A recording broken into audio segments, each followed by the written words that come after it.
Good morning, students. Today I am going to deal with lecture number 3 from chapter number 5, the fundamental unit of life, class 9th. तो आइए बच्चों शुरू करते हैं lecture number 3. Next topic है हमारे पास functions of plasma membrane. Plasma membrane के कार्य. तो प्लाज्मा मेम्ब्रेन का सबसे पहला फंक्शन हो जाएगा it regulates the movement of molecules inside and outside the cell. Cell के अंदर और बाहर मॉलिक्यूल्स की, अणुओं की मूवमेंट को रेगुलेट करने का काम सेल मेम्ब्रेन का होता है. इसका पहला फंक्शन हो जाएगा. दूसरा function it helps in maintaining the distinct composition of the cell. Cell के स्पेशल कंपोजिशन को, संगठन को मेंटेन करने का काम भी प्लाज्मा मेम्ब्रेन का ही होता है. ये उसके कंपोजिशन को बनाए रखने में मदद करती है. आगे हम ट्रांसपोर्टेशन देखते हैं कि प्लाज्मा मेम्ब्रेन ट्रांसपोर्टेशन किस प्रकार से करेगी. तो मॉलिक्यूल्स के ट्रांसपोर्टेशन में हम मुख्य रूप से यहाँ पर दो प्रकार के मेथड पढ़ते हैं. सबसे पहला मेथड हो जाएगा डिफ्यूजन. डिफ्यूजन सब्सटेंसेस का अपनी हायर कंसंट्रेशन से लोअर कंसंट्रेशन की तरफ मूवमेंट करना होता है. इसके अंदर एक सब्सटेंस जो कि हायर कंसंट्रेशन में होता है वो अपनी लोअर कंसंट्रेशन की तरफ मूव करने लगता है. Solvent and solute particles move to equalize concentration, no semi permeable membrane involve. Diffusion के प्रोसेस में सॉल्यूट और सॉल्वेंट दोनों के पार्टिकल इक्वल कंसंट्रेशन होने तक मूव करते हैं. इस प्रोसेस में सेमी परमेबल मेम्ब्रेन इन्वॉल्व नहीं पाई जाती है. लेकिन यदि हम ऑस्मोसिस की बात करें, ओनली सॉल्वेंट पार्टिकल्स मूव. केवल और केवल सॉल्वेंट के पार्टिकल इसमें मूव करेंगे. सॉल्यूट के पार्टिकल्स डोंट मूव नहीं करते हैं. The movement is through semi permeable membrane. और मूवमेंट जो होगी वो सेमी परमेबल मेम्ब्रेन के द्वारा होगी. आगे डिफ्यूजन की डिफाइन यहाँ पे दे रखी है स्टूडेंट्स, आप राइट करेंगे. मूवमेंट ऑफ सॉल्यूट्स और ions from higher concentration to lower concentration is called as diffusion. जैसा कि मैं बता चुका हूँ, it does not require energy. Diffusion को एनर्जी की रिक्वायरमेंट नहीं होती है, इसलिए it is called as passive transport. इसलिए इसको पैसिव ट्रांसपोर्ट भी बोला जाता है. ऑस्मोसिस की यदि मैं बात करूँ, द मूवमेंट ऑफ सॉल्वेंट और वाटर, आप लर्न करेंगे सॉल्वेंट और वाटर की मूवमेंट, इसकी higher concentration to lower concentration through a semi permeable membrane, एक अर्ध पारगम्य झिल्ली के द्वारा. अगर सॉल्वेंट की मूवमेंट अपनी हायर कंसंट्रेशन से लोअर कंसंट्रेशन की तरफ हो रही है तो इस प्रोसेस को हम ऑस्मोसिस कहेंगे. और हम इस तरह भी इससे बोल सकते हैं द मूवमेंट ऑफ सॉल्वेंट और water from lower concentration to higher concentration of solution through a semi permeable membrane is called as osmosis. तो इसे हम ऑस्मोसिस कहेंगे.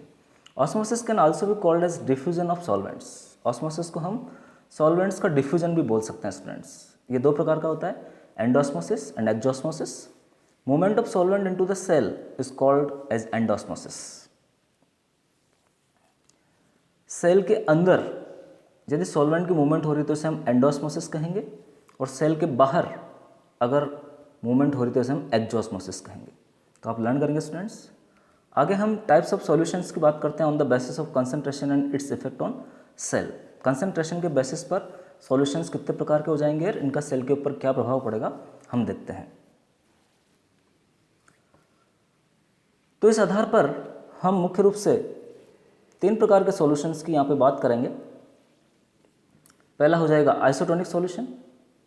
और आइसोटोनिक सॉल्यूशंस की डिफाइन जो हो जाएगी, when the concentration of the solution outside the cell is equal to the concentration of cytoplasm of the cell, it is called as isotonic solution. जब सेल के साइटोप्लाज्म की concentration और उसके बाहर पाए जाने वाले सॉल्यूशन की कंसंट्रेशन एक जैसी होगी, इक्वल होगी, तब इसे हम आइसोटोनिक सॉल्यूशन कहेंगे. दूसरा सॉल्यूशन अपना हाइपरटोनिक हो जाएगा. जैसा कि नाम से पता चल रहा है, when the concentration of the solution outside the cell is more, cell के बाहर वाले सॉल्यूशन की जो कंसंट्रेशन होगी वो ज़्यादा होगी और साइटोप्लाज्म की कम होगी. Due to this cell loses water and becomes plasmolysed. इसके रिजल्टेंट सेल जो है पानी को लॉस करेगी और प्लाज्मोलाइज्ड हो जाएगी. उसका जो प्रोटोप्लाज्म है वो सिकुड़ जाएगा, उसे हम प्लाज्मोलाइसिस कहेंगे. Shrinking of the protoplasm away from the cell wall, cell wall से दूर जाकर जो प्रोटोप्लाज्म है वो श्रिंक हो जाएगा, सिकुड़ जाएगा due to excessive loss of water, क्योंकि वाटर का बहुत ज़्यादा लॉस हो जाएगा. तीसरे प्रकार का सॉल्यूशन हमारे पास हाइपोटोनिक सॉल्यूशन हो जाएगा. When the concentration of the solution outside the cell is lesser than that of cytoplasm, cytoplasm की कंसंट्रेशन ज़्यादा होगी और बाहर वाले सॉल्यूशन की कंसंट्रेशन कम होगी, तब हम इस सॉल्यूशन को हाइपोटोनिक सॉल्यूशन कहेंगे. इसकी वजह से पानी जो है वो अंदर की तरफ आएगा और सेल जो है वो स्वेल्स अप हो जाएगी, और अगर सेल वॉल नहीं होगी तो वो बस्ट भी हो सकती है ड्यू टू एक्सेसिव एंडोस्मोसिस। यहाँ पर एंडोस्मोसिस होगा। आरबीसी सेल्स के अंदर आप लोगों को ये प्रोसेस दिखाए गए हैं। जब हम आरबीसी को हाइपोटोनिक सॉल्यूशन में रखते हैं तो किस प्रकार से आरबीसी सिकुड़ जाती है, सबसे पहले वाले डायग्राम में आपको दिख रहा है।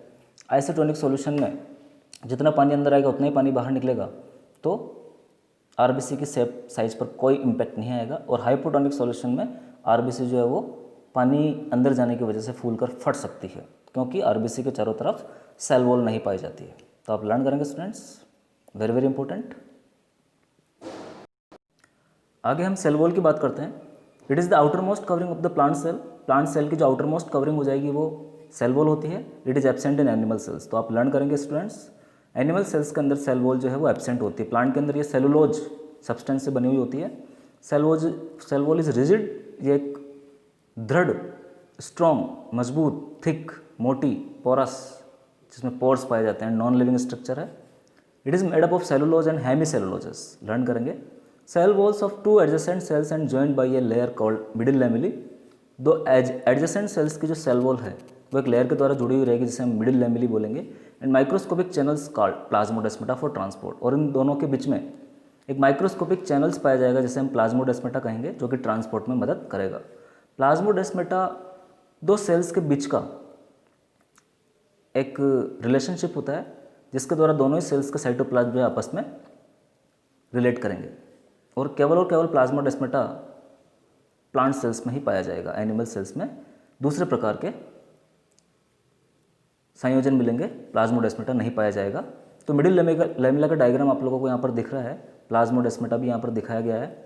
मिडिल लैमेला के अलावा प्राइमरी वॉल, सेकेंडरी वॉल और प्लाज्मा मेम्ब्रेन आपको नज़र आ रही है। तो आप डायग्राम बनाने की प्रैक्टिस करेंगे स्टूडेंट्स। आगे हम फंक्शंस ऑफ सेल वॉल की बात करते हैं। तो पहला फंक्शन हो जाएगा, it provides definite shape to the cell. Cell को डेफिनेट शेप देने का काम सेल वॉल का होता है। It provides strength to the cell. Cell को शक्ति, स्ट्रेंथ देने का काम सेल वॉल का हो जाएगा। इट इज़ परमिएबल, ये परमिएबल होती है। And allows entry of molecules of different sizes, और विभिन्न प्रकार के अलग अलग साइज वाले मॉलिक्यूल्स की एंट्री को सेल के अंदर अलाउ करती है। तो स्टूडेंट्स, ये हो जाएंगे सेल वॉल के फंक्शन। लर्न करेंगे आप। थैंक्स बच्चों। तो जितना मैंने पढ़ाया है आप उतना बहुत अच्छे ढंग से तैयार करेंगे और नोट्स भी बनाएंगे। Thank you very much.